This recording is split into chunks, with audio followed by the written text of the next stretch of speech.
Deja estas palabras en inglés. Pues... Lo jugué después del 8 y después del 9. Ah, vale. Último intento, la fantasía final de la compañía. Que ya basta ya. Yo hasta... Que la gente llore jugando, ¿no? Okay. La más woke. La más woke del mundo. No, es como... Ahí me pruebo una cera nueva. Muy bien. Vale. Que cuando me la vaya a poner te la voy a enseñar. Porque te la echas en la mano y haces así. Y hace como... Estoy como aplaudiendo con las manos. Salen como fibras. Ah, ya me acuerdo de eso cuando tenía pelo. Pues es que es una nueva que me ha costado una pasta. Vale. Pero me puedo peinar muy bien. Muy bien. Pues hola, ¿qué tal? Hola, ¿qué tal? Soy el chico de las poesías. Es que es hola, ¿qué tal? Soy Merche. Hola, ¿qué tal? Soy el chico. Eso es una brecha generacional. Sí. Y también cultural. Pues bienvenidos a Free Queer. Somos Pepo Betancourt y Darko de Cimavilla, tu podcast y cada día el de más gente. Es que me encanta esa frase, creo que en el capítulo anterior la dije también para algo. Sí. No me acuerdo para qué. Y hoy venimos con un episodio muy especial. Es el capítulo número 7 y hemos decidido que vamos a grabar un especial de Final Fantasy 7. Muy bien. Y antes de empezar, ¿algo reseñable de tu semana o algo que nos quieras contar? Algo reseñable de mi semana. Pues he visto... Esto lo solemos hacer al final, pero yo creo que va a ser un episodio largo, así que lo ponemos al principio. He visto Avatar, la tercera película. La vi el domingo. Ay, yo quiero verla. Y es la primera vez que iba a ver IMAX 3D, que yo había ido a ver Avatar en 3D previamente y a ver en IMAX otras películas. ¿Qué diferencia hay entre 3D e IMAX 3D? Pues que es una bestialidad. Es decir, he visto la primera vez que veo un 3D que no me marea, que se ve todo el rato 4K, super fluido. Es decir, esto ¿Con gafas o sin gafas? Con gafas especiales IMAX 3D. Son gafas diferentes y más grandes. ¿Y es de esto que te salpica agua y sopla? No. Ese es el 4DX. No. Esto es simplemente una pantalla... una pantalla más grande. Esto no está patrocinado ni por IMAX ni por los cines donde lo fui a ver. Pero que si nos quieren patrocinar, adelante. Efectivamente.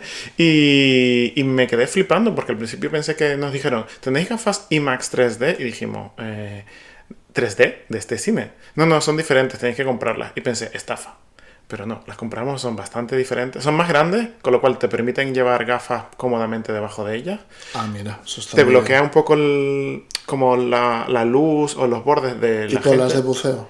Sí, pero no llegan a ser como estancas, pero te bloquea un poco esa parte periférica, lo cual ayuda, porque así si hay gente alrededor o móviles o lo que sea, no te molesta. Uh-huh. Y te sumerge un montón. Es un 3D... A mí el 3D normalmente me suele marear y no me mareo nada. Totalmente recomendable verla en IMAX 3D, que creo que solo está en Kinépolis.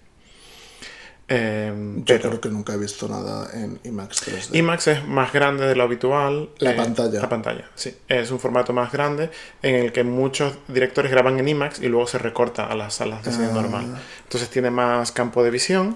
Y la calidad es que es una brutalidad, es como 4K. ¿Y la peli qué tal?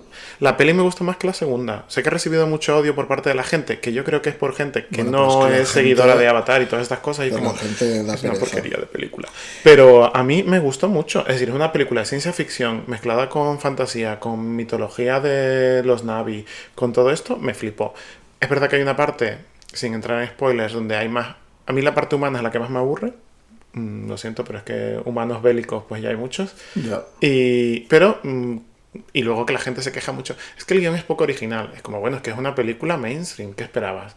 ¿Sabes? Como... Bueno, que me digan qué película de hoy en día es original. Efectivamente. Me gusta más que la 2. La 2 me gustó. La 3 me pareció que estaba mejor. Es larga. Yo el otro día conseguí verme la 2. Por fin. Bien. Porque es que me dormí.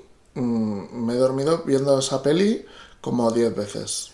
Es larga. La 2 para mí tiene como 2 partes y la segunda parte me gusta un poco menos. Me la vi en 2 partes porque yo 3 horas no aguanto. Y luego para ver estas 3, que son 3 horas y media... ¿Hacer un descansito en medio? No, pero claro, tuvimos que buscar una sesión que fuese a mediodía porque Si vas a las 8 de la noche, sales a la 1 de la madrugada. Entonces, bueno, que fuimos a las 4 de la tarde. Bueno, ni tan mal. Pero la verdad es que me gustó muchísimo. Hace tiempo que no veía películas de ciencia ficción y tal. Y luego la animación está genial hecha. Y la Lo malo es música... que las palomitas no me van a durar todo ese tiempo. No. Bueno, a nosotros nos duraron bastante porque como vas después de comer, las Ah, palomitas bueno, son sí. como postre casi. Me he Y... comprado palomitas nuevas Ujú, de una marca que no me acuerdo cuál es el nombre, pero dos sabores nuevos de palomitas. Una de cacaolat, ujú. palomitas con cacaolat, y otra con... que esas me tendré que tomar pastilla o algo porque lleva fructosa, seguro. Que sabe como a manzana de feria, manzana de Halloween. Como Manzana esta de caramelizada. caramelo ¿Y dónde las compraste? en el súper. Ah, vale. ¿Pero son de alguna marca en especial? Sí, de la esta que no me acuerdo. Fritrisi, Fritrisi, Ah, vale. Como Rizzi, los risquetos y esto, ¿no? Fritrisi, Los no aritos de sé. maíz, todo esto. Sí. Y a Y lo cuando mejor las pruebe, ya os contaré. otra Pero cosa que no hemos mencionado, pero que a lo mejor nuestra audiencia ha percibido es que estamos grabando con un nuevo set de micrófonos. cierto es. Y en otra localización. En otro estudio. Ya tenemos dos estudios. Ha subido el nivel este año.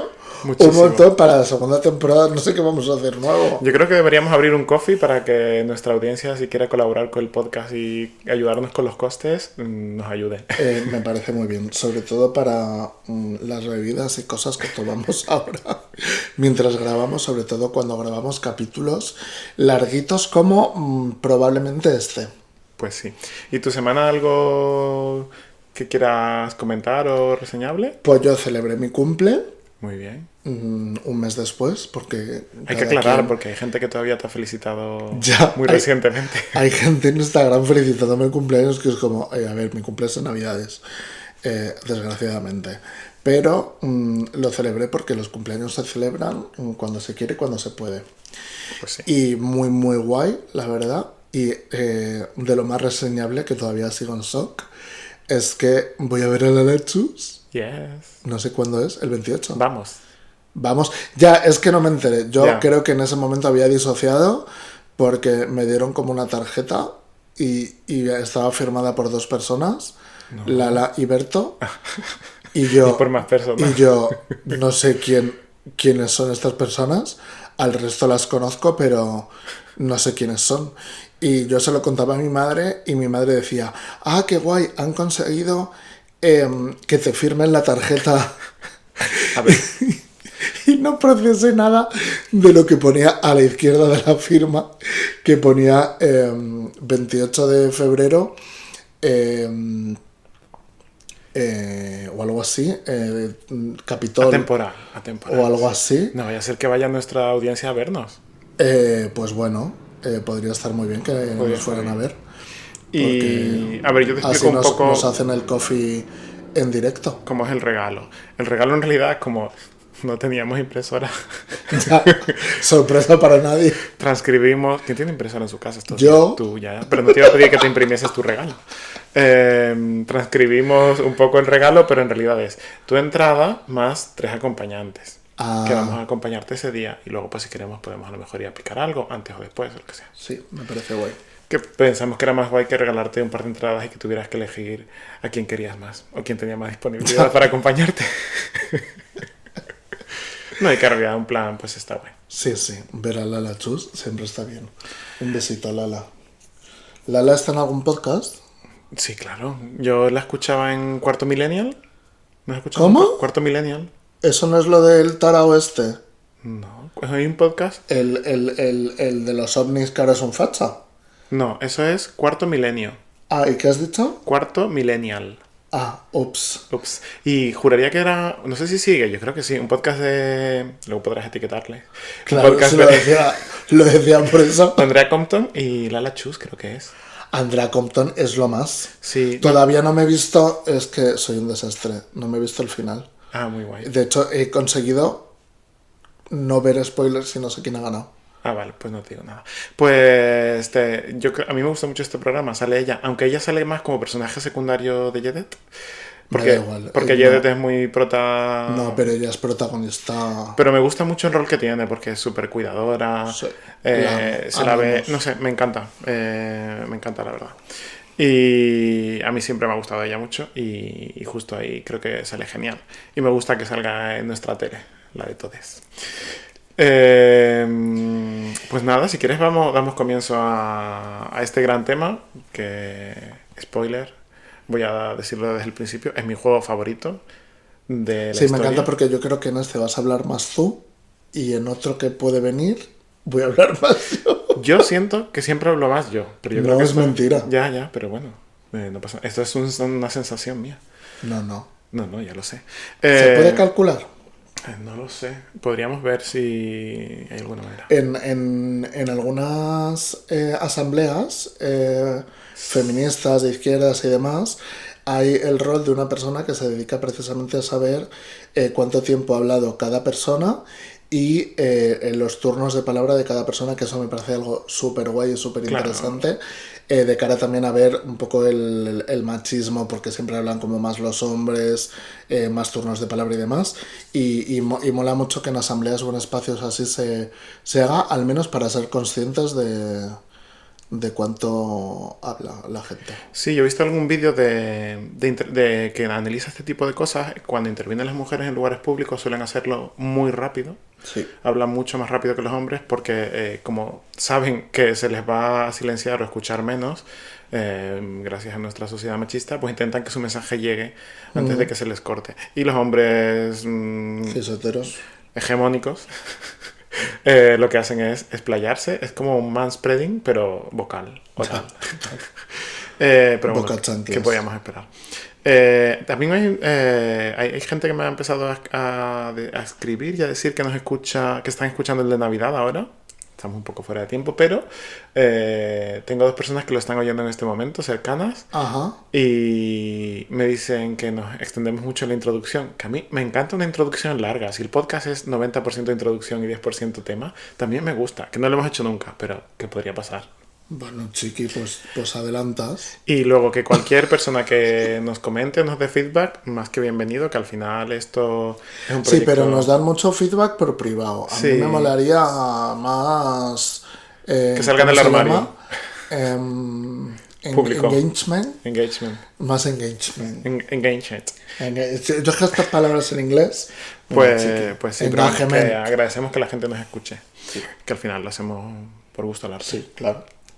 Vale, pues en mi caso el Final Fantasy VII, como decía, es mi juego favorito. No significa que considere que es el mejor juego de la historia, simplemente es el juego al que le tengo más cariño. ¿Y de la historia de Final Fantasy? De la historia de Final Fantasy tampoco creo que sea el mejor. Vale. De hecho, creo que es complicado si ahora, hoy en día, te digo, prueba el Final Fantasy VII, es mi juego favorito, lo más seguro es que no te enganche, porque hay muchas restricciones que en el podcast anterior no me salía la palabra restricción y di vueltas y vueltas, que lo estuve escuchando. Y tampoco nos salía juegos cozy. Cozy. Juegos cozy para Ana. Sí. Y entonces no es el mejor Final Fantasy porque tenía muchas restricciones técnicas y el equipo estaba empezando a aprender a programar en 3D, ver cómo enfrentarse a los tiempos de carga. Hay un montón ¿Fue tu primer Final Fantasy? Fue mi primer Final Fantasy, fue el primer juego que yo recuerdo que me enganché y tenía una historia que empecé y terminé y fui consciente de la narrativa, que hablaremos un poco más adelante de la narrativa. Y claro, en realidad fue el juego que me hizo darme cuenta de que los videojuegos y ser gamer era mi lugar.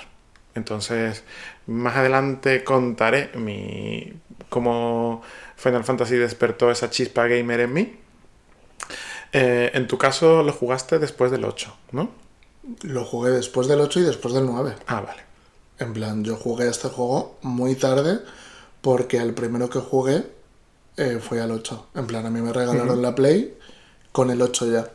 Entonces, este para mí fue mucho más tarde y para mí, pues claro, fue un poco el... Yo creo que lo noté sobre todo en la parte de los gráficos. Claro.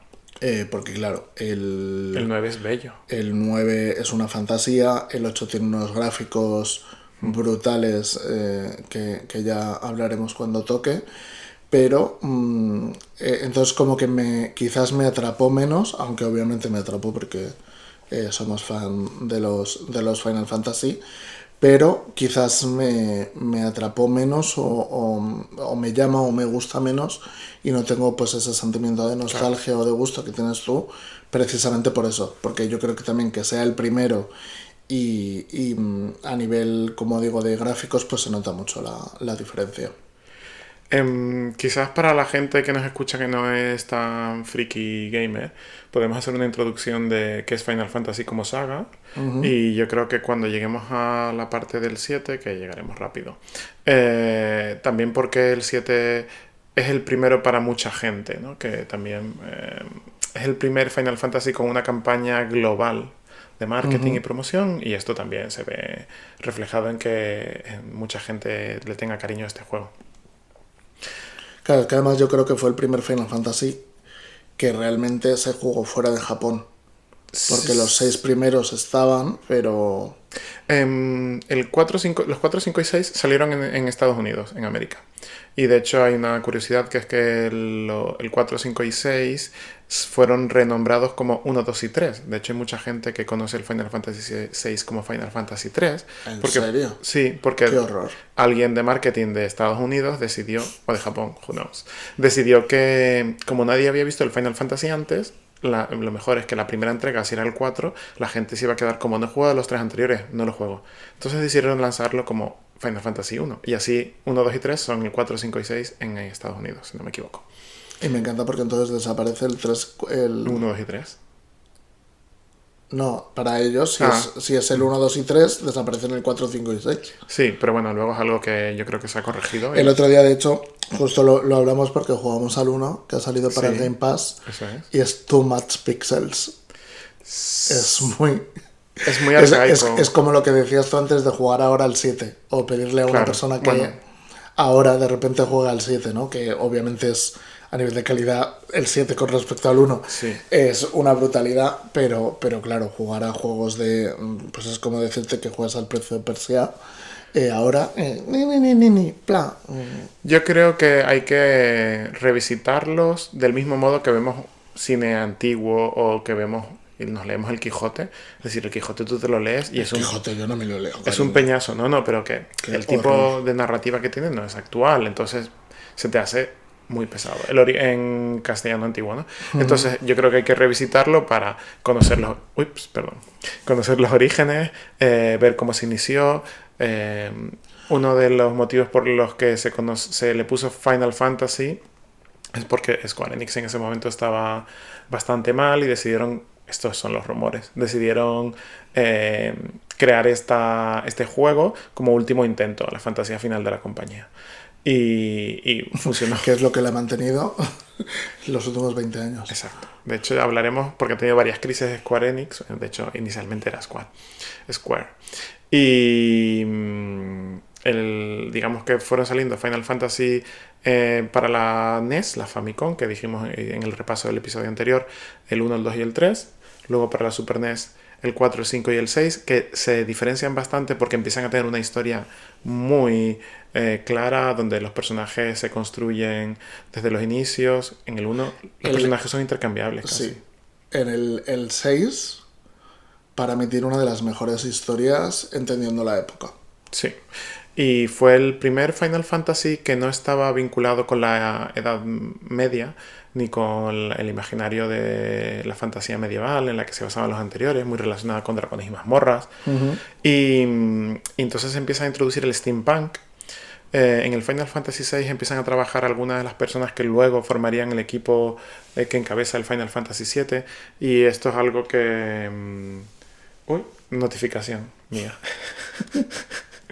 Por supuesto no puede haber podcast nuestro sin notificación. Total, me encanta porque es como cada vez que probamos algo nuevo nos saltan estas cosas. Yo como que lo tengo muy interiorizado ya, el silenciar, quitar, modo avión, no sé cuántos, pero creo que también parte de lo bonito y de hacer que se sienta hogar un podcast o algo es que ocurren estas cosas y que no sea todo un 100% perfecto, Claro. porque si no, qué cosa más y qué vida más aburrida.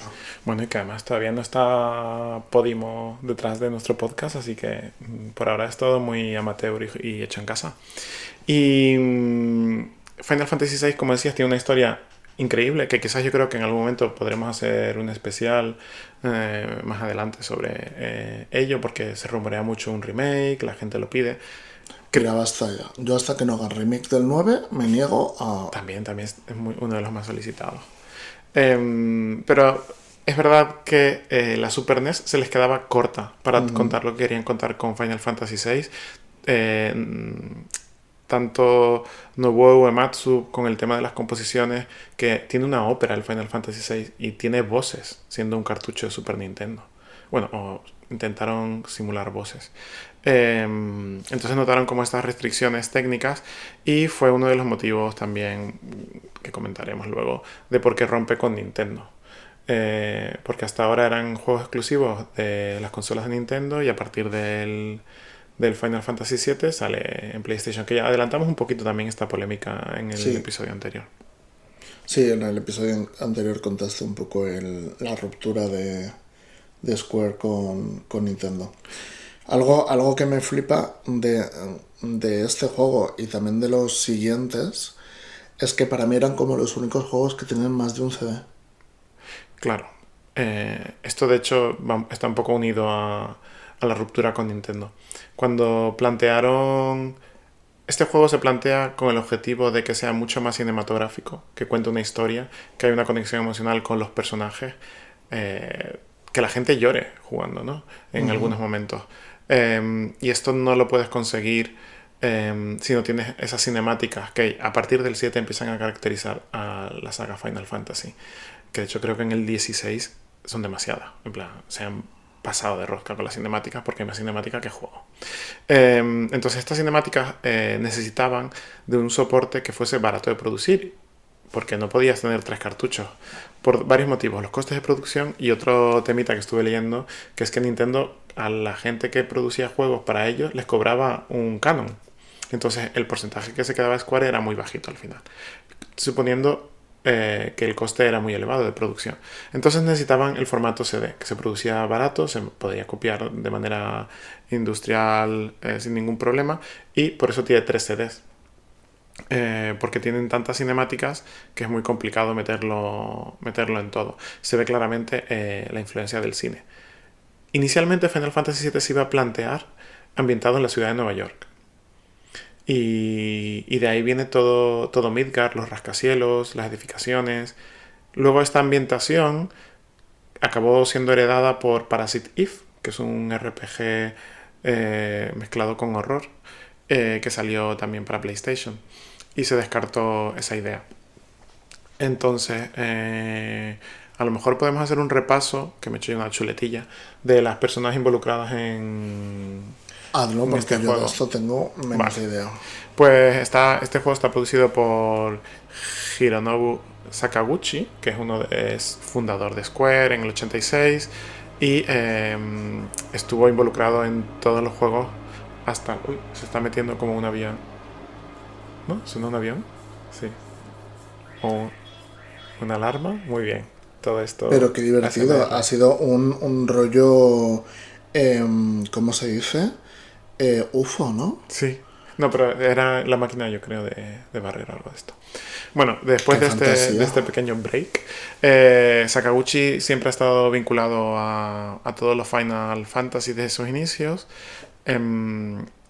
hasta que produce la película de Spirits Within, que es una película que buscaba lanzar la saga a la parte cinematográfica. Tuvo unos costes increíblemente altos. Cada pelo tardaba no sé cuántas horas en hacerse de la cabellera de todos los personajes y no recaudó comercialmente lo que se esperaba. Esto supuso la salida de Sakaguchi de la compañía de Square, acabó renunciando y luego montó más adelante Miss Walker, que es una compañía en la que se centró sobre todo en hacer juegos de Xbox 360, JRPGs. Menos mal que lo he leído porque te había entendido Miss Walker. Miss Walker. Rollo la chica Miss Walker. Miss Walker. La más Walker. La más Walker del mundo. No, es como Caminante de la Niebla. Miss Walker. Y bueno, que es mítico de Final Fantasy. Digamos que hay 3 personas que fundaron la saga, que fueron Sakaguchi, Yoshinori Kitase, que se unió un poquito más tarde, trabajó en la saga de Maná, Secret of Maná, Legend of Maná, etc.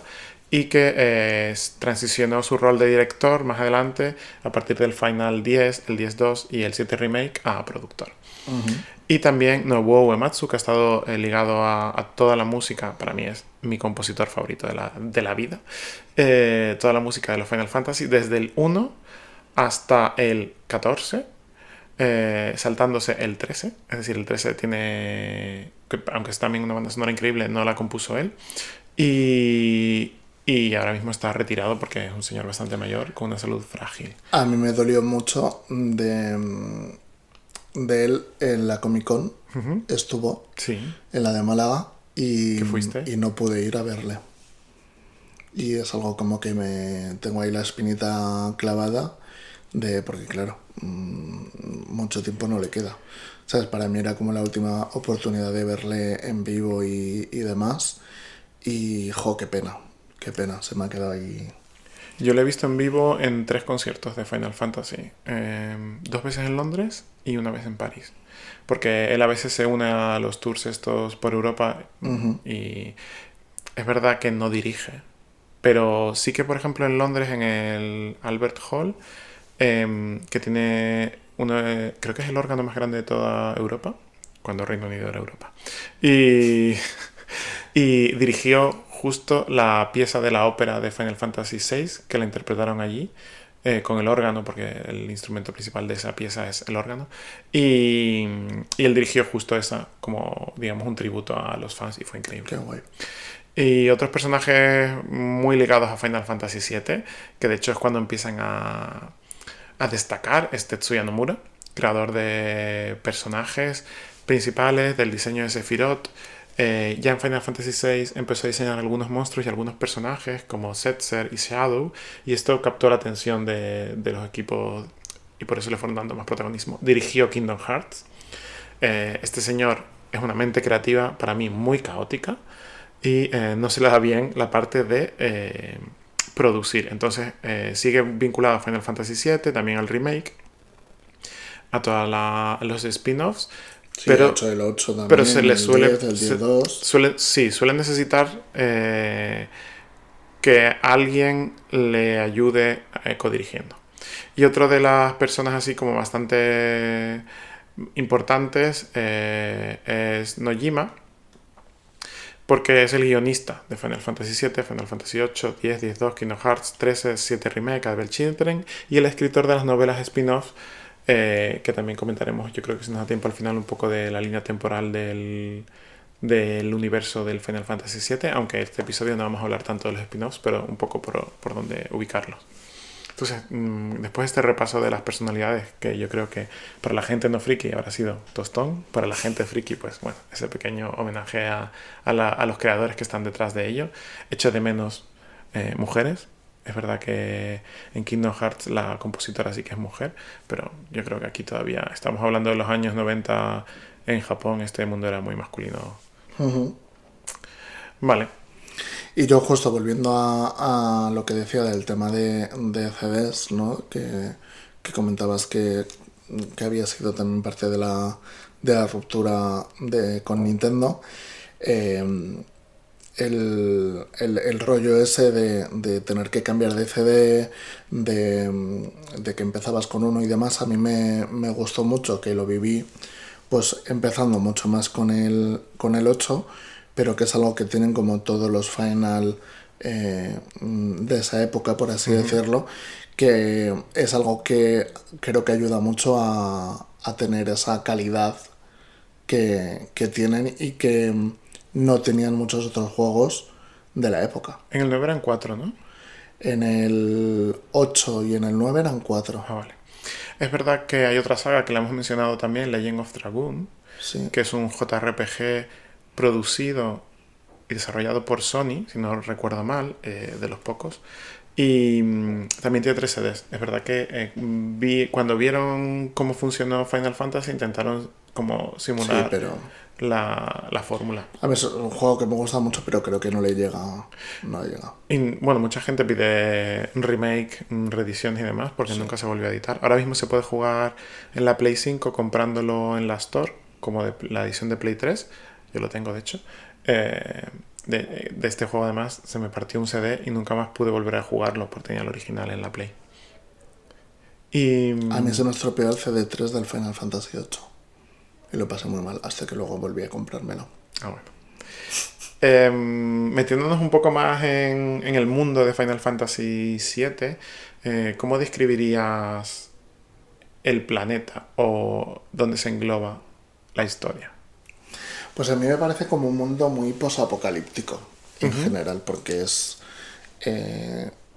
tiene como muchas cosas modernas en tanto a armas, maquinaria y demás, pero hay como mucha parte, ya sobre todo que se ve más al final del juego, de, de ese misticismo y demás, como que siento que en este juego hay menos magia, por así decirlo, y es todo mucho más tecnológico que en otros Final, ¿no? Por intentar comparar un poco. Y, y no sé qué iba a decir. A ver, yo creo que la magia se integra, pero es algo que también comentaremos más adelante. No forma tan parte de la historia, es verdad que hay magias que sí, pero digamos que la tecnología saca provecho de la parte mágica, ¿no? Está Claro, totalmente integrada. Las materias se integran en las armas, en los aros, en los equipamientos de las personas y les potencian, pero no es como las brujas y. claro, es a lo que me refería, que es más tecnológico desde el punto de vista que lo podemos llamar técnicamente, pues si lanzas un electro o un piro, lo podemos llamar magia, sí, pero desde un punto de vista tecnológico, que a mí esto me recuerda mucho a cuando en muchas ocasiones se habla que la magia es tecnología por descubrir. Ujú. Y creo que este juego lo trabaja muy bien eso porque al final es el cómo se usa las materias en este caso desde el beneficio o desde la tecnología para poder usarlas, pero no hay, como decías tú, un mago, una bruja, una invocadora, no hay ese tipo de perfiles que sí que estaban en los Final Fantasy anteriores y que sí que han estado en Final Fantasy posteriores, Sí. pero en este en concreto no. Em, es verdad que a la hora de definir el mundo es muy importante hablar como. Es que yo creo que la parte post-apocalíptica es porque hay una historia detrás, como una mitología. Bueno, no mitología, es más bien como historia ancestral del mundo de Final Fantasy, de gente que habitaba previamente ese mundo, ¿no? Los Cetra, Sí. entre otros. Los Cetra y también de manera más indirecta se habla de los G o los G, que son los que vivían en Cañón Cosmo y los que se relacionan con la creación de la materia negra.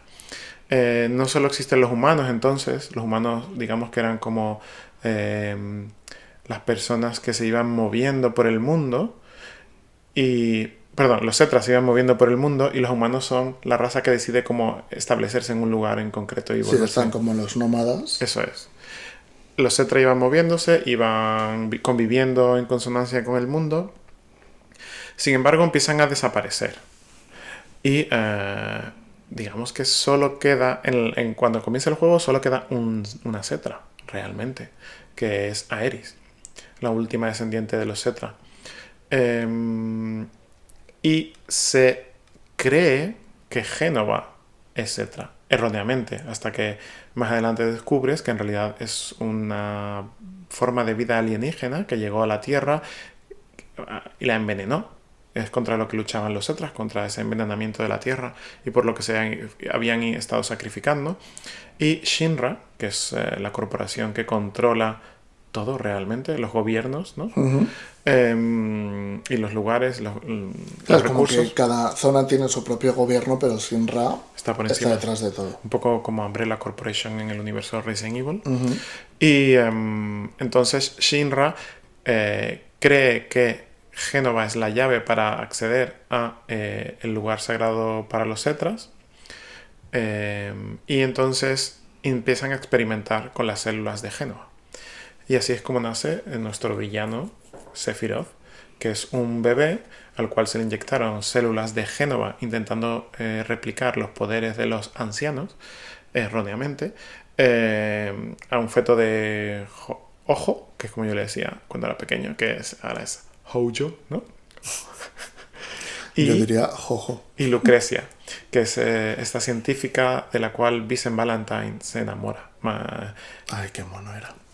Pero ves, es que volvemos a todo lo tecnológico. Es como que, por eso yo decía que al final lo veía todo como muy de tecnología, porque muy científico todo, Claro. se aplica ahora pues a mutaciones genéticas, meter células y demás. Y justo pues en gran parte del videojuego se ve cómo se hacen experimentos eh, con distintas con distintos resultados, Sí, con humanos. y, y que es como muy guay ver como todo ese proceso, que para mí también es como contra lo que se lucha, ¿no? Creo que dentro de este lore está como Midgar, que además me mola mucho que Midgar está muy dividida, las clases sociales, ¿no? Que están como en el Totalmente. centro de Midgar. Pues está toda la gente rica y demás, y donde empiezas tú, que es en las afueras, donde está Barret, donde está Suburbios. Avalanche y demás, pues en los suburbios. Y creo que mola mucho también esa perspectiva de clase, que yo creo que en aquel momento no éramos tan conscientes, pero que según vas creciendo como que eres más consciente de que también hay una lucha de clase y de poder dentro del juego. Claro, el juego trata temas muy adultos para lo que se solía tratar en los videojuegos en esa época. Piensa que venimos de los Super Marios, Claro. del Legend of Zelda, que al final no deja de ser una historia de una princesa, la magia y demás.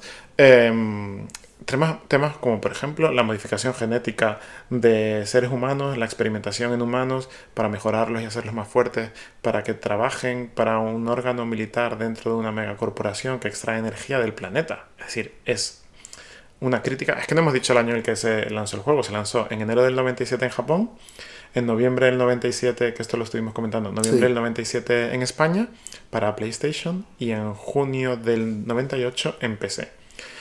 Hago la aclaración de PC porque yo nunca tuve la Play y me lo acabé comprando para PC. Uh-huh. Y claro, antes de comenzar en los 2000, estar hablando de la extracción de energía del planeta, que la energía Mako es la condensación de la corriente vital. La corriente vital es lo que da vida al planeta, conecta a todos los seres vivos, va por debajo de la corteza, es algo que no se ve, aunque en alguna parte del juego se ve un poquito, Sí. se vislumbra. Se extrae esa corriente en la energía Mako, que es el equivalente a la energía nuclear. Claramente Sí. este juego tiene un posicionamiento anti-energía nuclear. Esto salió después de la bomba nuclear, después de los accidentes en centrales nucleares. Entonces, bueno, creo que bebe mucho de eso y claramente es un juego muy ecologista. Sí, de hecho, una de las cosas que más me gusta, entrando también un poco ya en personajes y demás, es el tener a Barret como líder de avalancha del ecoterrorismo desde una perspectiva seria, de no de ridiculizar, porque en series y en otras cosas pues sí que teníamos, yo me acuerdo de pues en la época pues rollo Capitán Planeta o cosas de esas, que sí que había cosas de ecologismo, pero se centra como de forma muy tocha a nivel de posicionamiento en contra del agotamiento de los recursos del planeta. Entonces que Porque sirva ahí como ecoterrorismo me parece como muy que potente. antes de entrar en los personajes, que para mí Barret también es uno de mis favoritos, por muchos motivos, de hecho, creo que es el primer personaje negro que vi en un videojuego. Y ¿por qué? ¿Qué es Avalancha? Que ya hemos explicado que Shinra es la megacorporación que controla los recursos y casi todos los gobiernos, excepto Butai, del mundo de Ujú. Final Fantasy VII. ¿Y Avalancha qué es?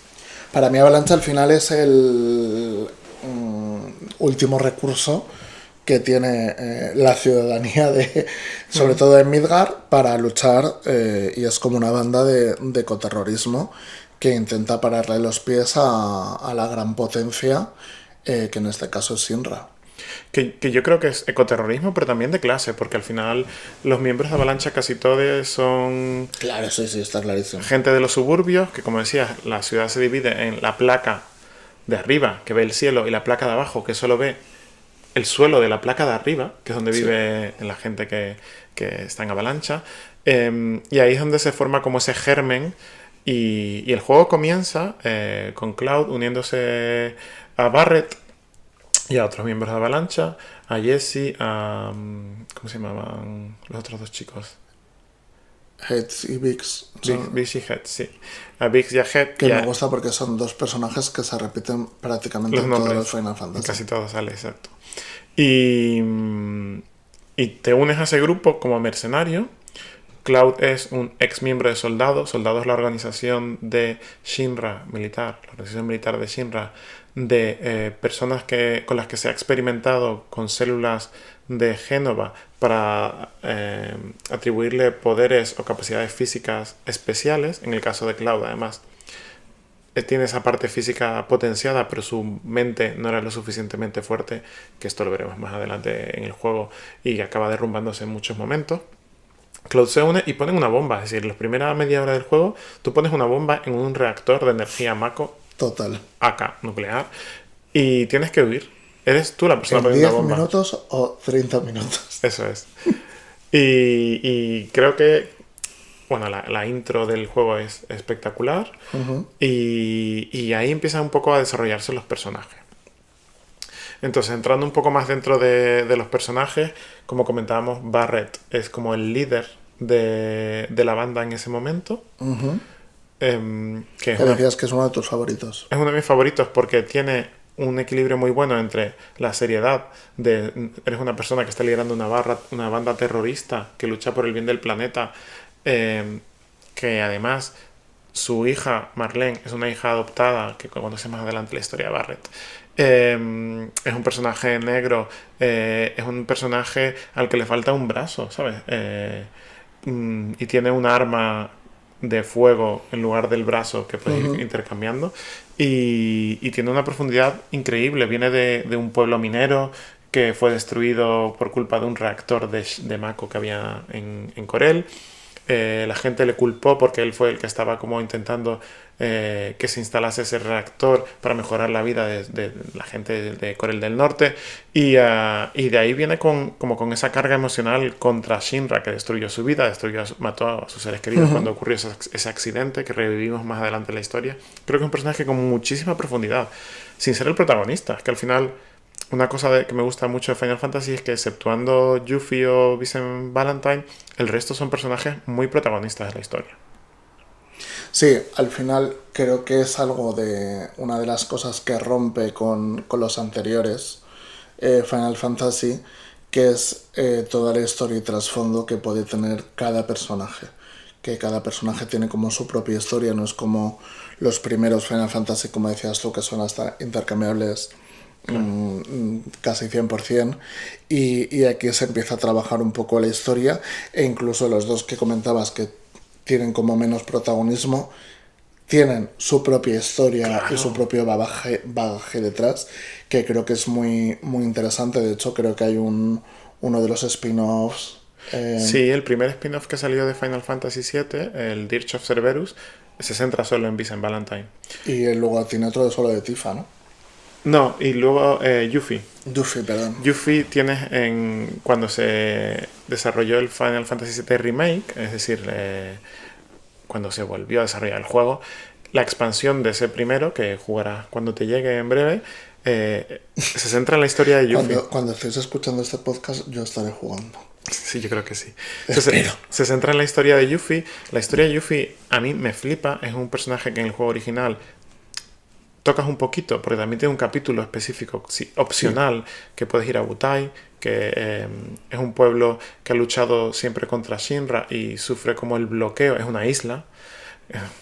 Igual, alguna te suena de algo, ¿no? Una isla bloqueada económica y militarmente por una superpotencia, no sé. Y toda su cultura es diferente al resto, la hegemónica está como ambientada en la cultura japonesa tradicional, tienen pagodas y demás, y Yuffie es la hija como del dirigente de Wutai. Y es un pueblo tan empobrecido que su misión original es salir a robar materia para poder equipar a su pueblo para, digamos, recuperar Luchar el poder, sí. ¿vale? Entonces, en la expansión del Final Fantasy VII Remake, que se llama Integrate, que sé que lo de los nombres es un rollo absoluto, se centra en Yuffie, y se centra en Yuffie en una historia que nunca antes se había visto. Es Yuffie en Midgar, mientras tú estás en Midgar en el inicio del juego. Es algo que te da también bastante trasfondo de por qué el personaje es como es. Uh-huh. O sea, yo creo que lo vas a disfrutar mucho. Le tengo ganitas, sí, a esa parte. Yo, es que si tuviera que elegir personajes, obviamente me quedo con Nanaki, porque me flipa. Que es el nombre original de Red 13. De Red 13, primero porque es como uno de los primeros personajes no humanos a los que juegas, también teniendo en cuenta a Cait Sith, que yo nunca entendí qué era eso. Ya, yo... Es decir, y menos con los gráficos, luego ya, pues cuando lo ves en fotos más grande o en el juego más actual, pero yo decía, ¿qué es esto? Me parecía como un gato enorme. Es que son como dos personajes, además. Es una marioneta. Sí, un robot, marioneta, controlado Por un gato. Por un gato que está en realidad controlado también Por Shinra. por un turco. Yeah. Por un turco que... ay, no me acuerdo el nombre. Que es el turco que captura a Eris cuando es una niña. Es un turco que tiene cierto sentimiento de responsabilidad de lo que le está ocurriendo a Eris. Riff era. Sí. Y... que spoiler, muere en el juego. Más adelante. ¿Quién? Él, ¿no? Riff. Sí. Sí, creo que sí.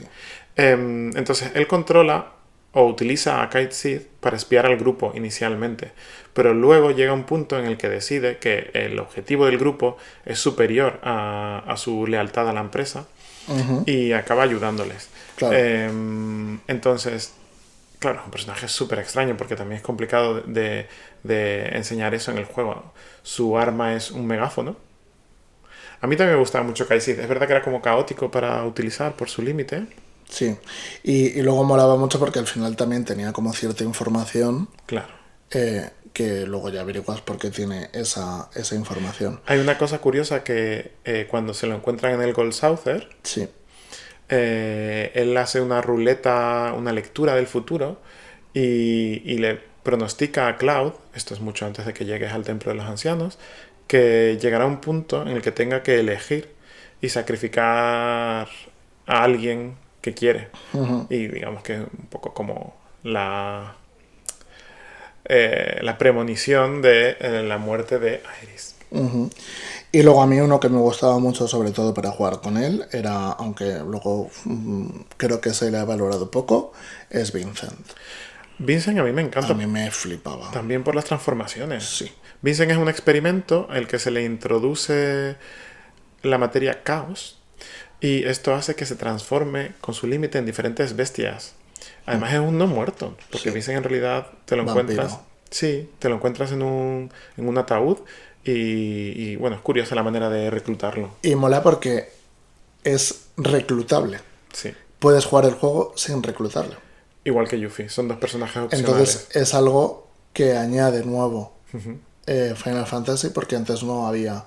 Tú tenías tus personajes y en muchos otros juegos tienes tus personajes, pero no existe el que puedas reclutar. Entonces creo que el añadirlos o no a tu partida cambiaban mucho tanto la forma de jugar como la experiencia, como la propia historia. Entonces creo que es muy, muy guay. Y luego yo la que menos usaba sin duda era Tifa. Tifa, Porque era como... a ver, el binomio Tifa Aeris Cloud, es interesante porque genera como un triángulo amoroso en el que Aeris claramente había sido pareja del que fue compañero de Cloud en el entrenamiento, de Zack, el que Cloud cree, cuyas memorias es Cloud él? cree que es él, exacto. Tifa había sido una amiga de la infancia de Cloud en Nibelheim, antes del suceso del reactor, y a Tifa le gusta a Cloud. A Cloud no tenés muy claro si le gusta a Aeris o no, porque tampoco creo que ellos expresan mucho. Tú decides, ¿no? Que cómo interactuar con ellas, pero en ningún momento hay como esa atracción romántica explícita. Aeris Sí, tontea ese un poco momento con. en el pueblo, en el depósito de agua, Sí. esa escena es muy bonita. De la infancia de ellos, la promesa que le hizo Cloud a Tifa, sí. Hay como esa relación entre ellos tres. Tifa creo que es un rol muy bonito de cuidadora, en general en la historia del Final Fantasy VII, pero es una cuidadora que utiliza las artes marciales y los puños. Es decir, Claro. rompe con... Tiene una parte de muy femenina, de hecho, tiene un look quizás el más sexualizado del juego, Sí. pero tiene los puños y es Sí, la porque única... Ares es como más pura. Aeris es mística. Sí. Aeris es muy mística, muy, eso, de mágica y demás. Y me gusta que también Aeris sea como la contraparte de el villano, en realidad. Porque si Aeris representa la pureza, la unión con lo ancestral, con la magia ancestral de los Cetra,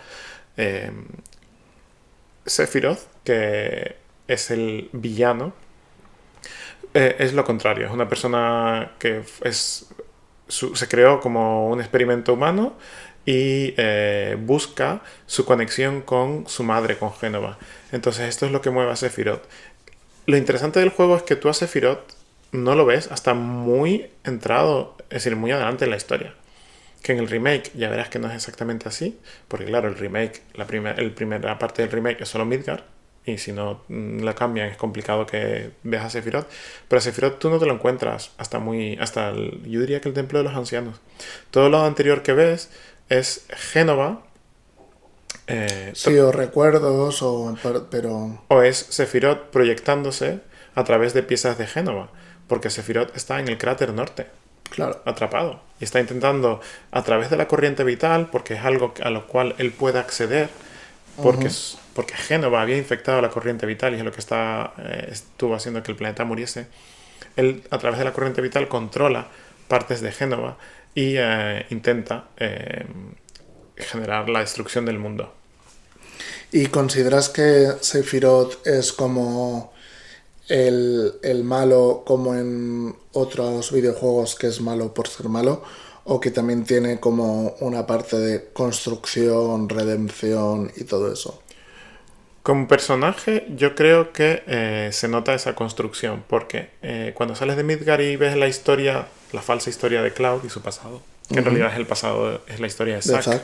con Sephiroth y con Tifa, el suceso del reactor de Nibelheim, ahí ves que Sephiroth se vuelve loco, entre comillas, cuando a la vuelta cuando ve a Génova dentro del reactor, o una parte de ella, donde estaba, y empieza a leer en la biblioteca de Hojo, que hay en la mansión Shinra, en Nibelheim, y empieza a descubrir que es fruto de esa experimentación humana, que en realidad Claro. su existencia siempre ha sido algo planificado, un experimento que ha tenido un objetivo para Shinra. Entonces digamos que esto es lo que hace que se vuelva loco, que en realidad lo que piensa es como que el mundo no tiene sentido tal y como es y hay que hacer un reseteo, y la mejor manera es acabando con lo que tenemos, empezando desde cero. Que es interesante porque no deja de ser otro punto de vista muy radical del ecoterrorismo. Claro. ¿Sabes? Que es algo que es como que choca mucho porque al final lo que quiere hacer es resetear el mundo. Sí, es verdad que no le importa tanto las vidas de la gente. No, porque al final la gente es la que está destruyendo el planeta. Efectivamente, son los parásitos. Eso es. Y luego por hablar también de otros personajes dentro del apartado villanos, aparte del científico que ya hemos hablado Sí, de él, tanto el presidente de Sinra como Rufus, el como hijo, su hijo. creo que también como que tiene mucho bagaje, mucha historia. Me parece también muy interesante el puesto de este grupo de los turcos, que también Mm, tienen su propia historia.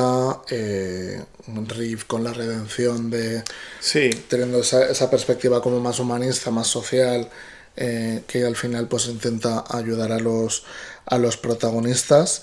Y a ver, los turcos, bueno, en primer lugar, el presidente Shinra, el padre, para mí era menos malo que Rufus. obvio. Cuando muere al principio del juego y Rufus le sucede, es cuando empieza todo a volverse más... Sí, Shinra Rufus es como el típico niño rico que hereda. un poco Trump. Sí. Y, y entonces los turcos son un pequeño grupo, Paramilitar. sí, secreto de Shinra, que sirve para espiar y para conseguir objetivos por debajo. Es decir, cuando tienes que intervenir en un pueblo, un gobierno, hacer estallar un reactor. De hecho, el reactor, en realidad, la bomba que pones al principio del juego no funciona. Es Shinra la que hace explotar el reactor e intenta culpar a Avalancha, es lo que hace con el control de los medios, porque Shinra también controla todos los medios de comunicación, y lo que intenta es acabar con Avalancha a través de la opinión pública. Entonces, para este tipo de tejemanejes, utiliza también a los turcos, que es este organismo que tampoco los definiría como villanos, del todo, porque también llega un punto en el que se dan cuenta de que necesitan que el mundo exista, ¿no? Y al final todo el juego va llegando a un punto en el que es el meteorito y Sephiroth contra el mundo. Y también acaban como colaborando en ciertas partes, ¿no? Aparecen, tienen una música muy característica en el Sí. juego cada vez que aparecen. Y también tiene una relación interesante entre ellos. Y luego otros personajes que no hemos mencionado, pero que a mí me gustan bastante, es la madre adoptiva de Aerys, que esa la ves sobre todo en Midgar, a Marlene, que la mencioné antes. Elmira, creo que se llamaba. Elmira. No, Elmira es La madre de Aerith.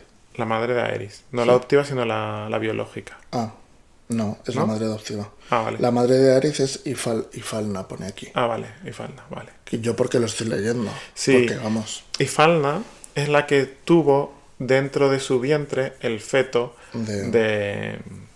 de Sephiroth con las células de Génova.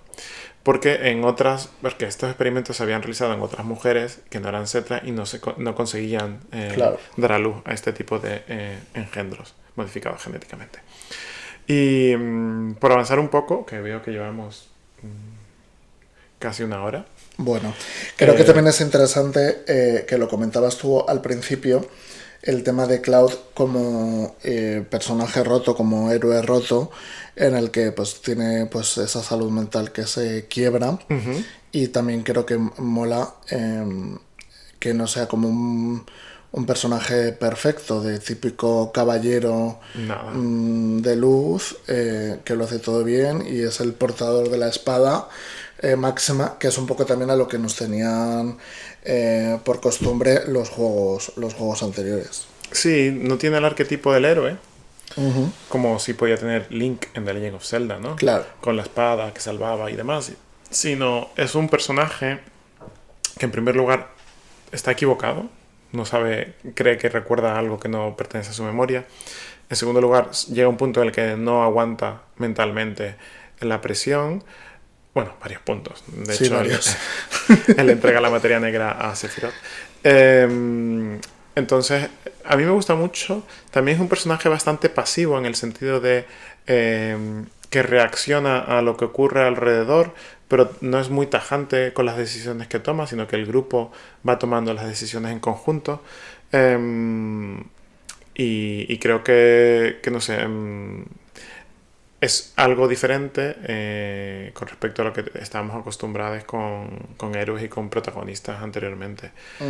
Es verdad que en casi todo el juego es obligatorio tenerlo dentro del equipo, Sí. excepto cuando él está así como de bajona y enfermito.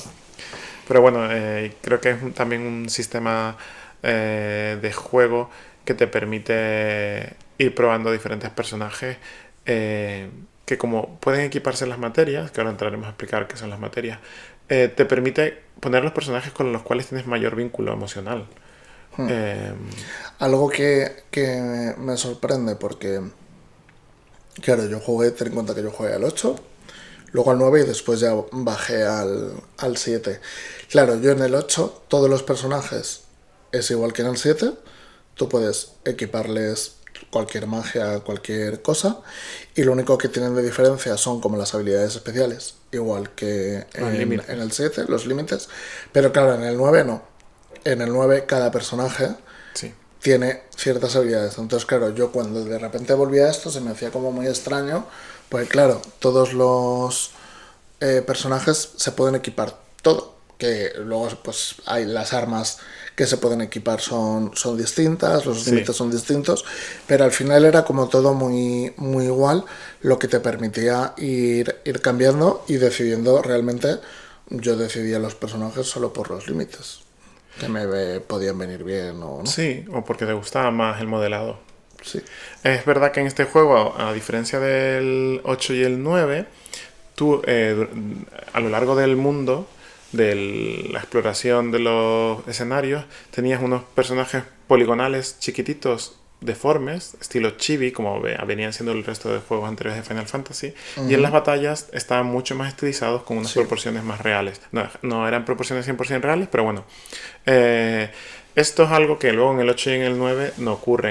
En el 8 tienes las mismas proporciones físicas fuera y dentro de las batallas, y en el 9 también, a pesar de que se haya tendido al estilo más animación chibi, kawaii, cute, los personajes, perdón, otra vez le he dado el micro, los personajes eran iguales dentro y fuera de las batallas. Entonces en el 7 es verdad que esto es algo que también choca bastante cuando vienes de estos dos juegos. Claro. Esto tiene que ver con también la manera que tenían de gestionar las memorias y los escenarios, que no fueron capaces de hacerlo a tiempo ni de hacerlo de una manera optimizada, que luego más adelante. De hecho, en el 7 tú solo ves al personaje principal, normalmente a Cloud, en todos los escenarios y en la parte externa, pero en el 8 y en el 9 tú tienes a los personajes y al resto del equipo caminando detrás. No sé si te acuerdas de esto. En el 7 no se ve el resto del equipo. Se puede desactivar. En el 9 no siempre se veían. Yo creo. Estaban dentro del primero. Vale. Creo recordar. De todas maneras, cuando lleguemos a esos juegos le daremos una vuelta. Y algo que me parece interesante de este es que al final la manera de crecer no es tanto subir de nivel y aprender cosas, como a lo mejor pueden tener otros juegos, sino que era más el comprar o conseguir las materias. Eso es. Y luego ir subiendo de nivel las propias materias. En plan, pues tienes una que es Piro, luego tienes Piro más, luego Piro más, que es algo como muy interesante. Y también el sistema de colores, en el que pues las verdes son de un tipo, las amarillas son de habilidades, las rojas creo que eran las de invocaciones, las moradas que eran las especiales, que eran de apoyo, de más habilidad, más experiencia o cosas de esas. Y una de las cosas que me parecía... Y las azules. Sí, y las azules.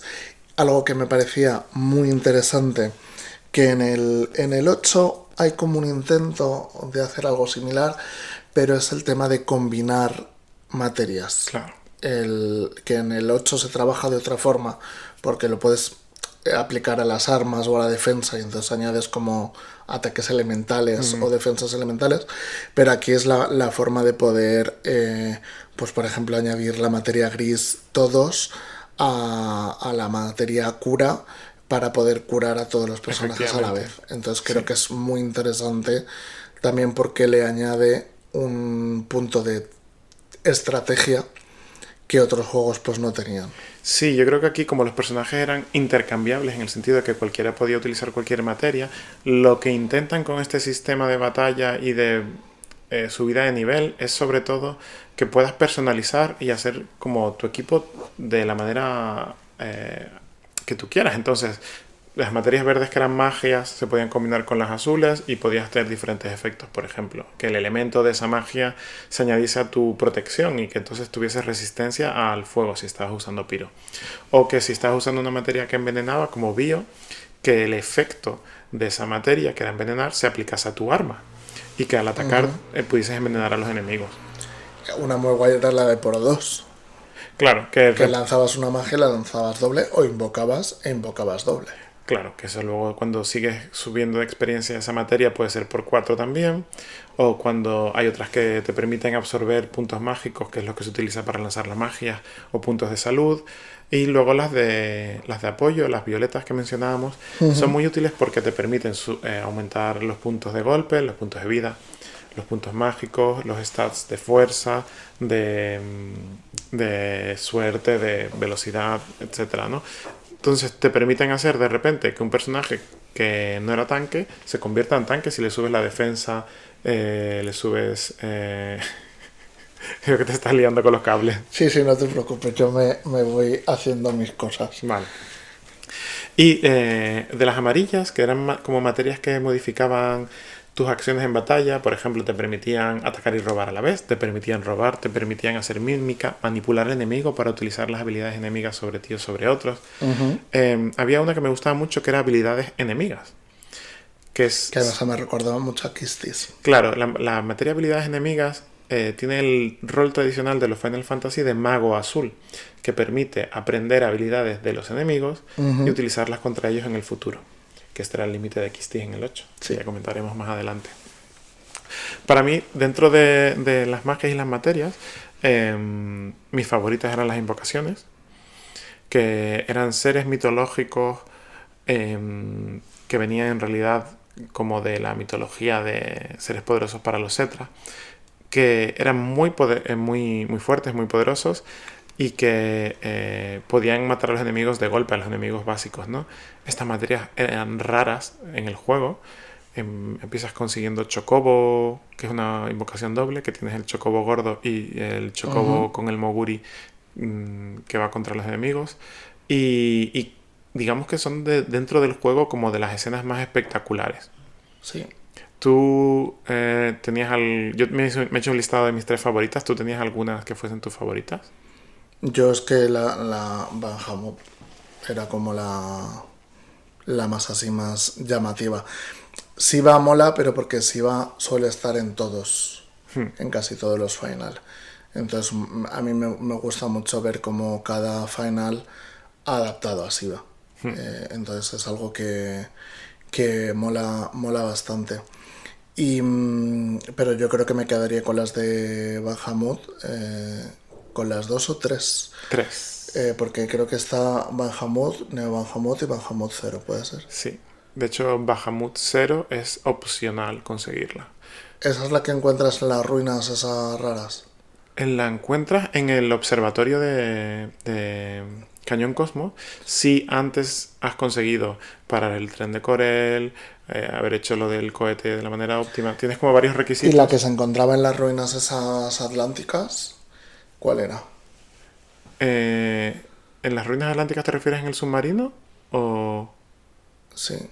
Porque en el submarino se consigue Hades, que es Hades en un caldero y tiene efecto como los Molbols de quita vida y hace todos los estados alterados. Es el peor bicho con el que he luchado siempre. En las ruinas de Gongaga, del reactor de Gongaga, que es el pueblo originario de Zack, ahí se consigue ¿cómo se llama? Titán. Que tienes que mirar en las ruinas cuando estás pasando al lado, y al mirar consigues Titán, que es de tierra. Y luego mi favorita número 1 es Leviatán, que también es una opcional que solo consigues haciendo la historia de Yuffie en Wutai. Es una serpiente marina, Leviatán, de mitología. Me flipa, de hecho me encantaría tatuármelo.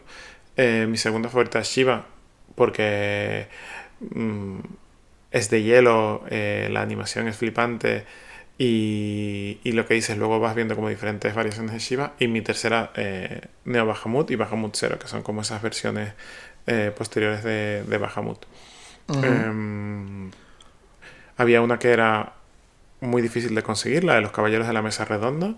Tenías que conseguir chocobo verde, chocobo azul de cierta naturaleza, aparearlos y conseguir el chocobo negro, aparearlo con otro chocobo Cuando te consigues súper tal, y conseguir el dorado, y luego ya podrías acceder a una cueva en la que conseguías Caballeros de la Mesa Redonda.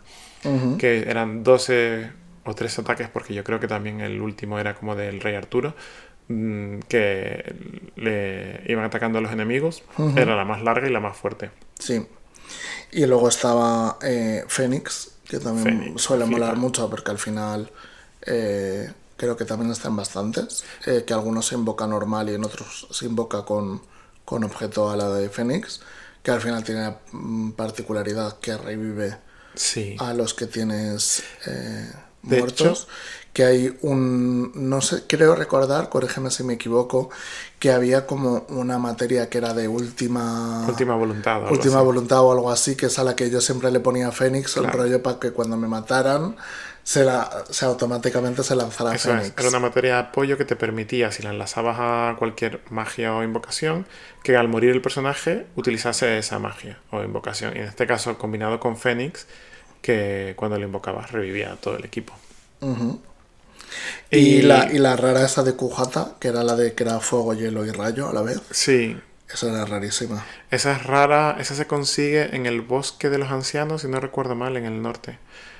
También es opcional porque tienes que cogerla entre los árboles. Bueno, hay muchas cosas en Hay el muchas opcionales que opcionales. también mola mucho porque que es algo clásico yo creo de todos los Final Sí, Fantasy, que tienes como la historia principal pero tienes como muchas cosas optativas pero que cambian mucho claro. tanto la historia como la experiencia del juego. Y no sé si quieres que profundicemos más en las materias.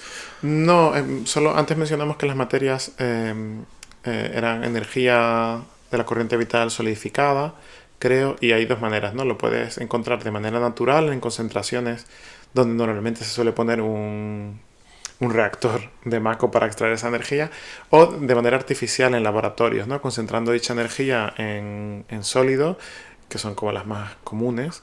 Y aunque en el juego te dicen que son iguales prácticamente, la realidad es que las materias que se generan de manera natural son mucho más potentes, ¿no? Y hay materias como las materias enormes en el juego, que Fénix es una de ellas, que tiene una potencia superior a la habitual.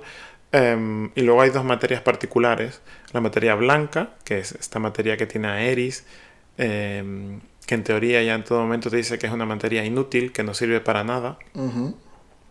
Que lo que se cree es que tiene el poder para restaurar la vida del planeta cuando éste muere. De hecho, en el momento en el que Aeris muere, esa materia se cae de su cinta del pelo y cae al agua, ¿no? Digamos que hay muchas teorías, ¿no? De que ella sabía que iba a ocurrir esto en algún momento y es como su manera de asegurarse que el planeta reviva. Y la materia negra, que es la materia que se relacionaba con los Gi y que es la que busca Sephiroth para invocar Meteorito y que Meteorito colisione contra el planeta y acabe con todo. Y luego creo que también es muy interesante que hablemos dentro de estas cosas secundarias. Creo que las dos más llamativas son tanto Mundo Chocobo como el Gold Saucer que dentro del Gold Saucer la más, por así decirlo, yo creo que era la carrera de chocobos. Yo recuerdo que la primera vez que jugué en Play no llegué jamás a conseguir el tema de los chocobos porque me parecía como muy tedioso y no lo hice, pero luego en ordenador sí. Y hay una cosa que me gusta mucho de los Final Fantasy, que es de estos en concreto, que ha pasado también con el 8 y con el 9, con el 10 creo que no, pero es que en las nuevas ediciones que ha habido puedes jugar quitándole las batallas aleatorias, jugando rollo en modo Dios, Sí. que no te hagan daño o obteniendo los límites todo el rato.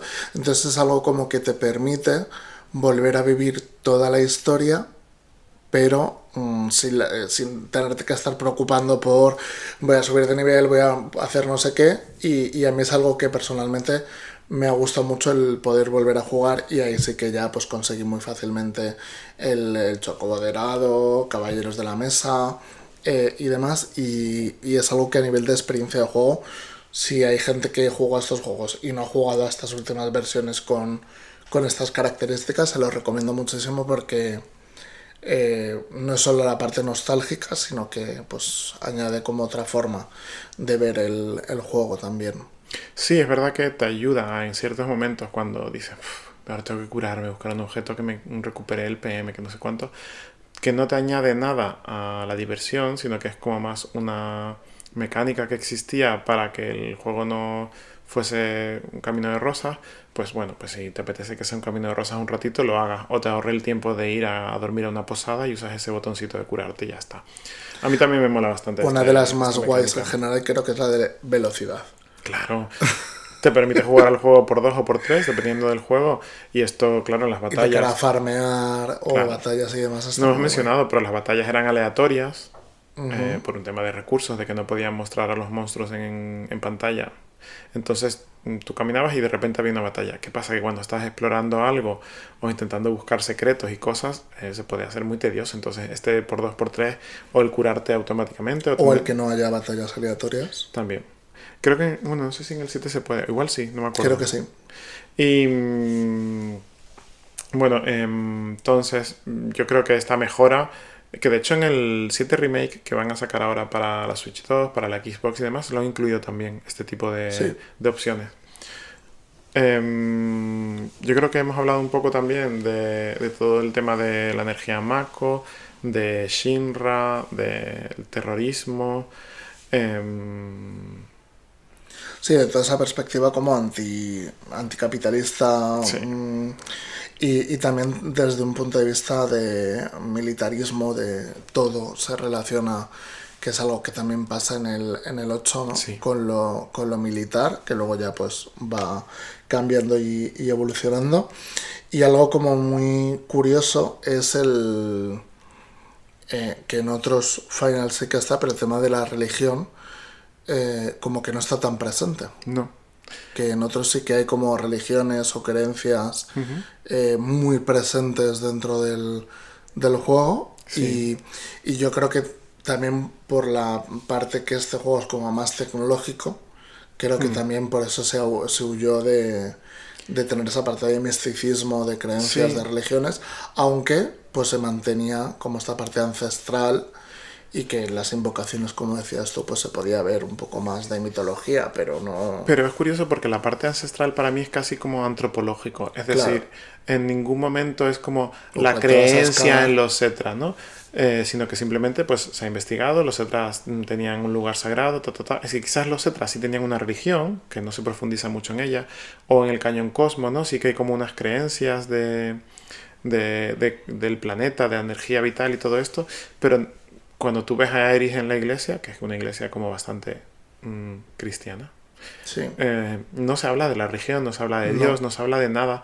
Están ahí como trasfondo, entonces no es para nada importante. Igual que las invocaciones que hablábamos antes, que en el sistema de juego te ayudan muchísimo y son muy bonitas y demás. Sí, pero no No forman forman parte de la parte de la historia. historia. En ningún momento cogen y dicen, voy a invocar a Bahamut, me voy a subir sobre Bahamut y voy a ir al cráter norte.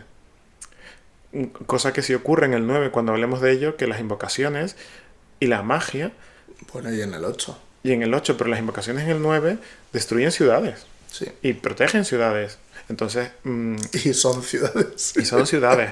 Entonces, es curioso que en el 7 eso no sé si es por un tema de se nos acabó el tiempo o simplemente es lo que tú dices, ¿no? Que la tecnología y el Yo diría que es más capitalismo eso. y la energía tenían que tomar el rol protagonista Claro, se y, centra más en mundo material, claro, no tanto en esto, porque sí que hay experimentación y demás. sí, sí, Y también algo que se me hace raro es que solo tú usas las invocaciones. sí. Sabes que en otros sí que hay otra gente que tiene capacidad de Claro. invocar Y los o de enemigos las usar, pueden o usar. los, Es verdad, ¿sabes? Pero aquí no. la única, sí, la única invocación que digamos que usa alguien es Meteorito por Sephiroth, la materia negra, pero no coge Shiva y la usa contra ti, Claro. ni ninguna otra. Es raro, sí. Puede ser también que se hayan introducido en el desarrollo después de que todo el guión y la estructura estuviera hecha y simplemente fue como, nos mola mucho esto, pero ya no hay manera de meterlo en la historia. Yo también he elegido varios momentos claves de la historia Sí. que son mis favoritos. El primero los tengo en orden cronológico. Cuando te encuentras a la serpiente Midgard Solon, que está basada en la mitología nórdica que tanto te gusta, que además está muy relacionada con Midgard, que también el nombre viene de la mitología nórdica. Para mí es un momento brutal. Tú todavía no te has encontrado a Sephiroth, solo te has encontrado a su espada cuando mata al presidente Shinra, que en realidad no lo mata a él, lo mata a Génova. Y te encuentras a la Midgard Solon, que es esta serpiente gigante, ensartada en una astilla enorme, y la serpiente es descomunal. Entonces, en ese momento, es como la primera vez que te das cuenta de que Sephiroth no es humano. Es decir, Sephiroth es alguien con un poder increíble y que lo estás persiguiendo, pero no sabes todavía a lo que te estás enfrentando, ¿no? Como que te da esa epicidad en ese momento, sales de Midgard. Mi segundo momento favorito es la entrada a Gold Saucer, el parque de atracciones. La música, el ambiente, el color, la cantidad de minijuegos que tiene este juego, que son como juegos dentro del propio juego. Sí. Entonces, Gold Saucer rompe con la seriedad que tenías hasta ese momento, ¿no? Que venías de Junon, te habías encontrado con... dentro del barco te habías encontrado otra vez a Génova, un trozo de Génova, te habías enfrentado a él, y estás como avanzando y de repente encuentras Gold Saucer, donde el equipo descansa, donde puedes tener una cita con los personajes que hayas interactuado más. Se desarrollan muchas tramas secundarias, puedes ir al teatro con Aerys. Y sigue avanzando la historia, pero digamos que Sí, pero es como un parón. ese descanso. Y luego la otra parte que me flipa es cuando Cloud enferma al entrar en contacto con la corriente vital y pierde totalmente la capacidad de hablar o de reaccionar. Tifa se queda cuidándole y el equipo, el grupo, se reconfigura, se decide que sea otro líder. Sip toma las riendas, que hasta ese momento había sido bastante secundario como personaje. Sí. Y creo que son como 3 momentos que me sorprendieron para bien. ¿Tienes tú alguno...? Sí, yo tengo apuntados por aquí cuando se llega y gestiona todo en el Cañón Cosmo, que me flipa mucho. También la parte en la que Génova hace como la revelación y entiendes como que Sephiroth no es tanto, sino que es un experimento. Sí. ¿Sabes? Como que es como que ayuda como a aterrizarlo, y creo que es también cuando a Sephiroth se le empieza a ir Justo. la olla. Y el momento de conversación de Tifa y Cloud, en el que Cloud se da cuenta que es fake Ya. y que Zack realmente existió y que él no era de soldado y que al final su vida está toda basada en una mentira, en recuerdos falsos. Ese momento fue como muy... Sobre todo porque como que no te esperas... Dejan caer cosas, pero no es tan shock de ¡pum! Sobre Toma. todo porque como al principio del juego, cuando estás en Calm, Cloud cuenta la historia y Tifa sabe que no es cierta, pero no dice nada. Claro. Es como que ella en realidad tiene compasión, porque sabe que lo que Cloud está diciendo no es lo que ocurrió, pero decide como Pero no es que es una contradecirlo. farsa total. Sí, pero sabe que Cloud cree que eso es cierto, entonces decide, como yo lo interpreto, decide no contradecirlo por el amor que le tiene a su amigo, ¿sabes? Como, Claro, pero le lleva mintiendo todo el juego. yo creo que le va siguiendo el rollo, más que mintiendo. Ya, pero ostras, es que imagínate cómo hubiera cambiado la historia del juego Ya. si ahí de repente le dice, cariño, es que esto no es así. Ya. Él está haciendo luz de gas. Pero a lo mejor ahí se hubiera roto Cloud en lugar de más adelante, ¿sabes? Como mucho más temprano. Ya. ¿Quién sabe?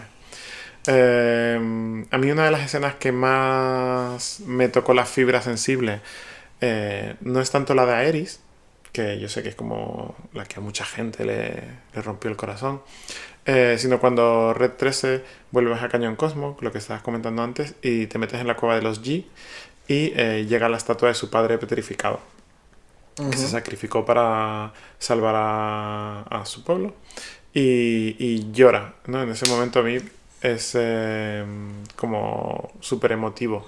Bueno, y me parece como... Es una escena bastante estática, la que hay una estatua y solo se mueve la cámara hacia arriba y cae una lágrima de la estatua sobre el suelo, pero me flipó. Yo mi momento así más guay o emotivo, no sé cómo definirlo, tiene que ver también con Nanaki, pero es en el postgame cuando se ve a Nanaki corriendo con los cachorros. Sí, cuando han pasado cientos de años. 500 años que han pasado de la batalla y de la muerte de Sephiroth y ese momentazo en el que, claro, al final la especie de Nanaki pues es una especie que dura muchísimos años y esto es como 500 años después porque, claro, tú ves en el juego solo le ves a él. ¿Sabes? No ves... Sí. ¿Sabes? No ves que haya más como él. Entonces, claro, el ver cómo después, 500 años en el postgame, pues se ve con los cachorros, pues para mí fue como muy guay, porque como que Red me recordaba un poco a Vivi. Sí, a ver, tiene En ese momento de que es el único que queda de su esa especie. aura de soledad, sí. ¿No? Entonces el de repente ver cómo todos esos años después pues había logrado pues tener a los cachorros y tal, fue como la parte a mí que más me gustó. Sí, la verdad es que Red 13 yo creo que personifica, ¿no? Como Sí. la otredad también. Y es obviamente al que me voy a querer tatuar. Con Cañón Cosmo. Sabes que hay un este ahí muy, muy, muy, muy chulo. ¿Por qué Final Fantasy VII es un juego tan importante para tanta gente? Como decía yo al inicio, no creo que sea porque es el mejor juego, sino porque hay como una conexión emocional con la historia, con el juego, el momento en el que te llega el juego, ¿no? Esto es como cuando a veces te lees un libro y no es el momento. Claro. Entonces, pues los juegos es igual. A veces juegas un juego y es el momento en el que conectas con el juego y 10 años después esa conexión no está, pero bueno, tienes el recuerdo, ¿no? De la conexión que tuviste inicialmente. En mi caso, Final Fantasy había sido Claro, nos tienes que contar la historia. la historia con tu amigo. Es mi primo. A tu primo. Mi primo ¿En la segundo. playa o me lo he inventado? En la playa. Sí, sí, sí. Pues, a ver, yo no tenía PlayStation ni Nintendo 64, tenía la Super Nintendo. Pero todos los veranos los pasaba en la casa de la playa de mis abuelos, que también era la casa de la playa de los abuelos de mi primo segundo. Y cuando estábamos en la playa, se acaba de escuchar la respiración de Guanche. Sí, está Guanche saliendo de su mantita y mirando cómo A grabamos. la cama. Sí, Y- a lo mejor de repente se empiezan a oír las patas de Nanaki Sí, corriendo. seguramente. Y bueno, lo que contaba de ¿La playa? de la vida En la casa de la playa. en la casa de la playa, entonces la mayor parte del tiempo la pasábamos en la playa o jugando por las calles y tal. Pero a la hora de comer no nos dejaban ir a bañarnos. ¿Por qué? Corte de digestión. Entonces había 2 horas después de comer, que ya sabemos que el corte de digestión no existe, son los padres, pero bueno. A ver, existir desde el punto de vista biológico existe, pero es muy raro que se dé y tiene que haber un cambio brusco de temperatura tocho. Pero no, claro, pero no es una condición médica como tal el corte No. de digestión. Una alarma se nos está colando. Bueno, Este pues micro recoge todo. Hasta... ya. Bueno, Pues nada, cosas del directo. sí. Entonces, En la casa, en la casa, en la hora de la comida, parábamos. Y mientras parábamos, en el garaje, sí. teníamos una tele y entonces mi primo conectaba su PlayStation y jugaba Final Fantasy VII. Mi primo es 1 año y medio mayor que yo. Ajá. Y ha parado la alarma. Y lo que pasa es que a mí solo me dejaban mirar. Yo no podía jugar. No era mi PlayStation.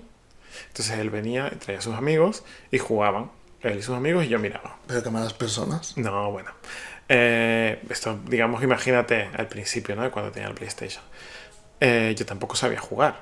Ujú. Entonces llegó un punto en el juego que se quedaron bloqueados luchando contra un enemigo, contra el robot que te enfrentas antes de subirte al submarino de Shinra en el disco Sí. 2, que es como mecánico con unos brazos.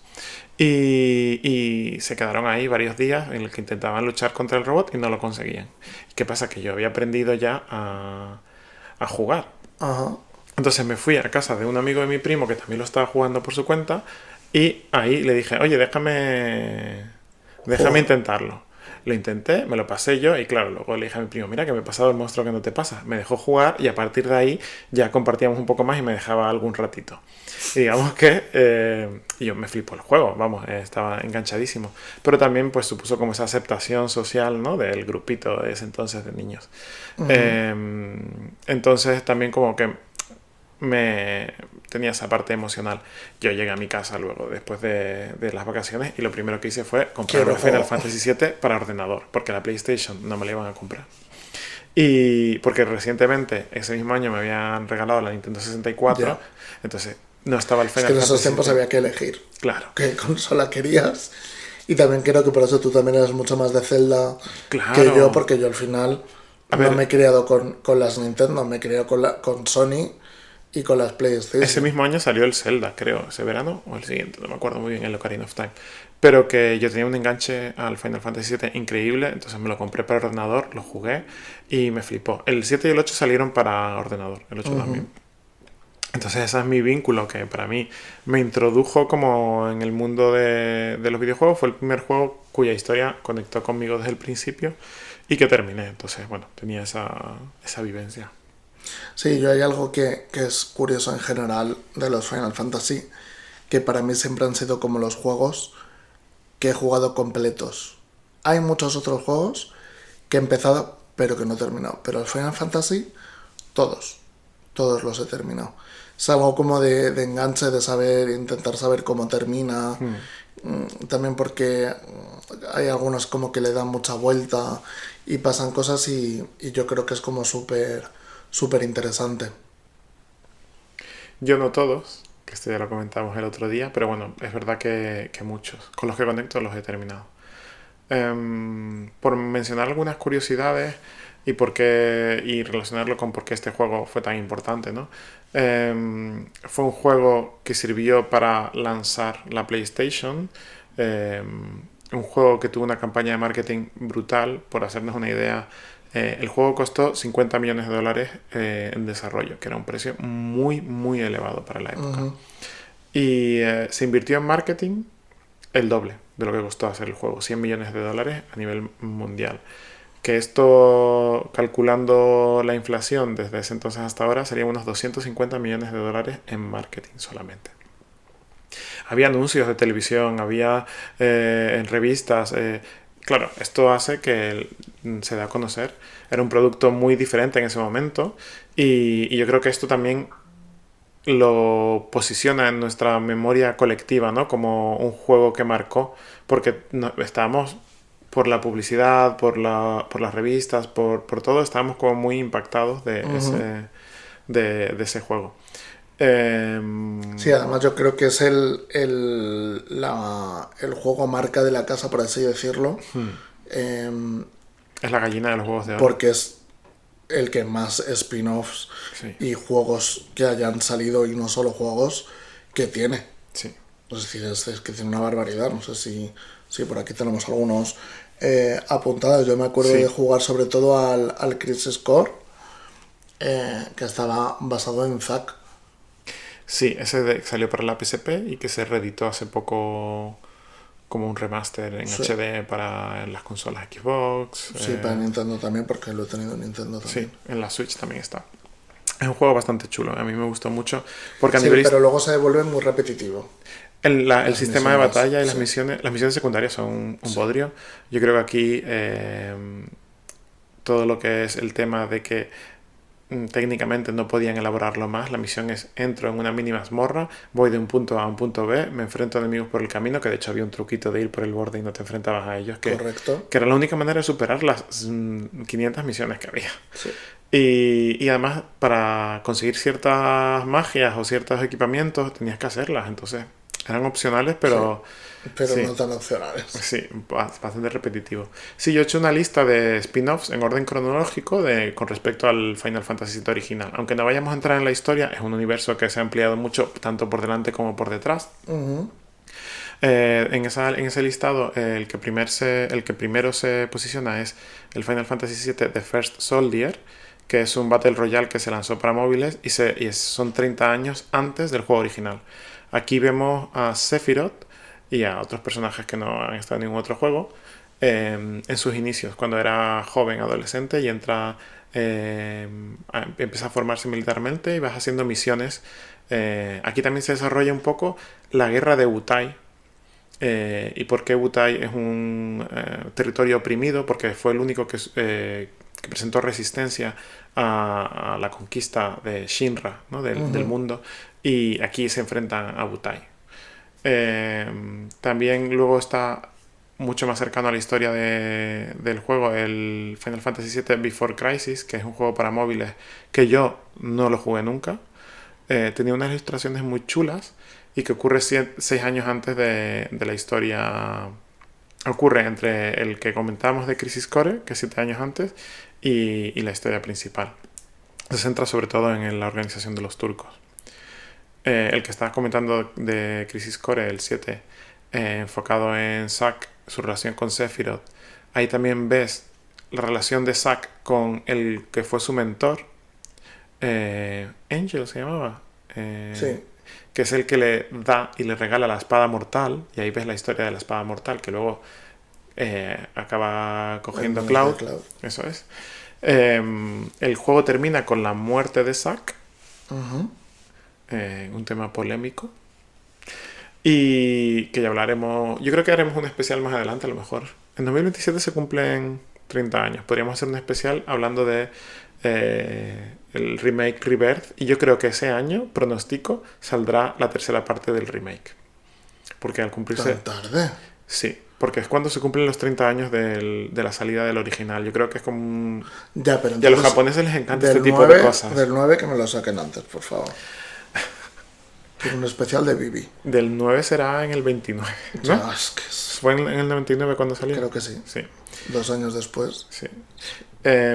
Sí, porque fueron un año. El 7, 8, 9 creo. Después ocurre la historia del 7 original, y cuando juegues hablaremos del remake Rebirth, que también se sitúa aquí. Sí, porque por ahora solo he jugado a la de la demo, que creo que es una de las peores demos de la historia de las demos. Igual ahí en verdad podemos usar Chocobo.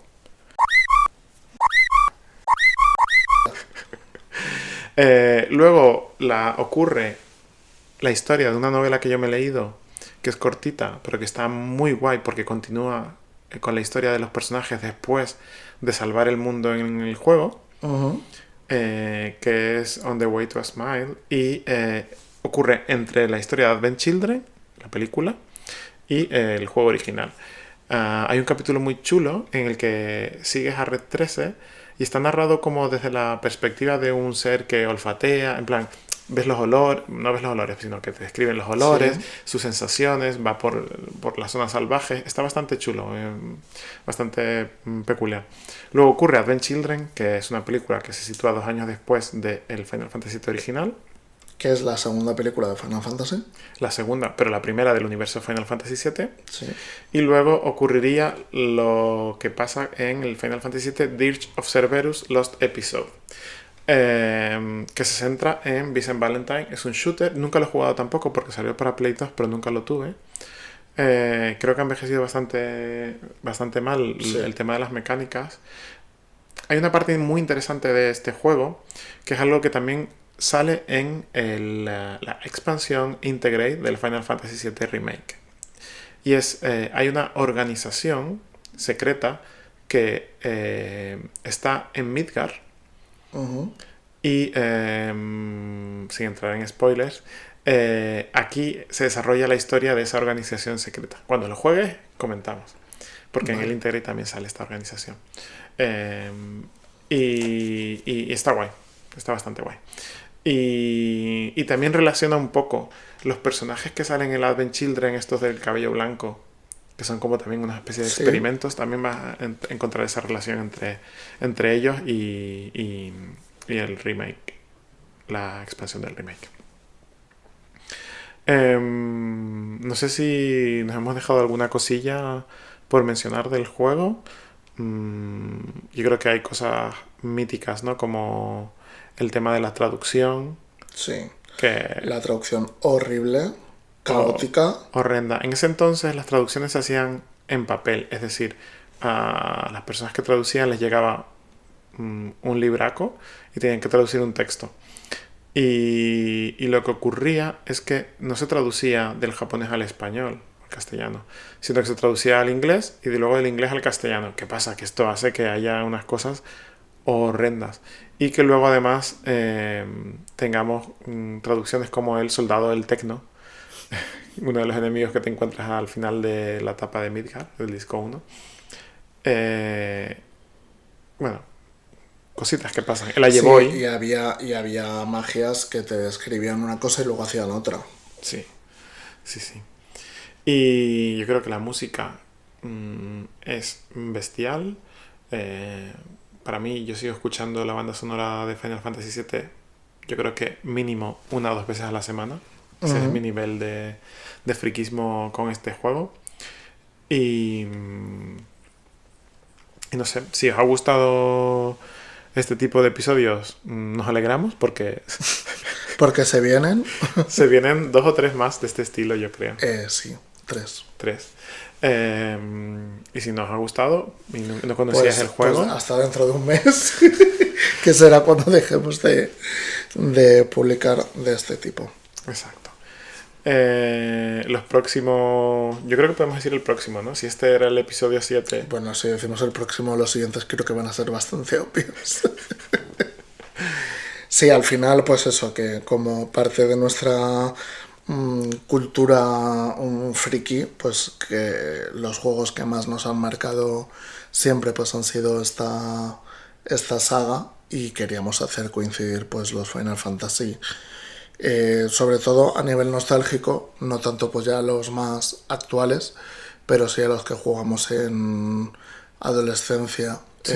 y post-adolescencia, pues el hablar un poco sobre ellos. Y pues hemos empezado por este y los siguientes pues... Ya los escucharéis. Muy bien, pues yo creo que hasta aquí el episodio de hoy. La recomendación mía la di al inicio, la de ver Avatar 3 en IMAX 3D. Y yo mi recomendación, que también la he dado por ahí en medio, es que si tenéis la posibilidad de volver a jugar a estos juegos con el truqui de sin batallas y demás, pues que también los probéis porque te los pasas pues no en tantas horas, a lo mejor tardas solo 20 horitas Sí. y son juegos disfrutones. Sí, y si no te apetece, pero te ha molado porque no te gusta jugar o lo que sea, que también habrá gente que nos escuche y que no sea tan gamer, también puedes ponerte vídeos recopilatorios de YouTube de la historia y te lo ves como si fuese una serie. Historia, una serie, Porque de hecho, o las bandas sonoras, del 7, escucharlas. del 7 Remake hay una serie en YouTube de vídeos con gente que dobla en castellano las voces, porque no están dobladas en Ya. castellano sino en inglés, y que solo recopila la parte de la historia, de manera que tú lo puedes ver como si fuese también una serie. Y luego también lo bueno de jugar con emuladores o parches y demás es que son juegos que ya están muy parcheados. Por ejemplo, en Steam Claro. tienes Con mods. el 7 que tiene un montón de mods, como pues que haya personajes que no hayan muerto o poder jugar con Sephiroth durante todo el juego menos cuando luchas contra Sephiroth y son como cositas interesantes que le añaden pues a este mundo del Final Fantasy VII pues más experiencia de juego, que creo que es pues divertido, que yo al menos lo he hecho más con el 9 por ejemplo, pero con el 7 cuando lo hice también lo disfruté muchísimo. Pues nada, ahí dejamos este episodio tan especial para nosotros. Esperamos que lo hayáis disfrutado. Seguidnos en redes, comentadnos y dejadnos sugerencias. Y nos vemos en la próxima. Eso es. Besitos. Chao, chao.